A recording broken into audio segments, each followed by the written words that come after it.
तर बाबानो बिल्लाबाई घाट पडलेला फिरतीला प्यायला बसलेलो आम्ही मस्तपैकी जायत होतो जत्रेला.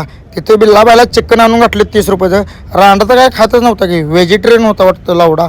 मग काय पप्प्याला जाता जाता चावून गेला. सगळेजण मस्तपैकी पॅक लावलो जत्रेला जात होतो. तवर मुंडे साहेब आले आपले मुंडे कलाकार आल्यानंतर ना जरा मुंडे कलाकारला भेटल्यानंतर भारी वाटले.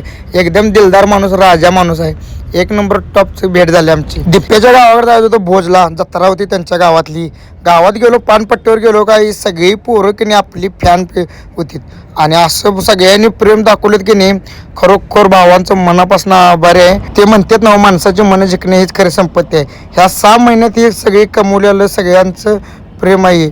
असलं भारी वाटायला की नाही. आणि एवढं मी असं हे होईल असं मला वाटलं नव्हतं. मग काय सकाळी आलो गाडीपाशी. मालक असला शेळ्या द्यायला होता बॉम्बला. आता 15 दिवस झाले रांडेजोने गाडी लावला इथं कलर काम.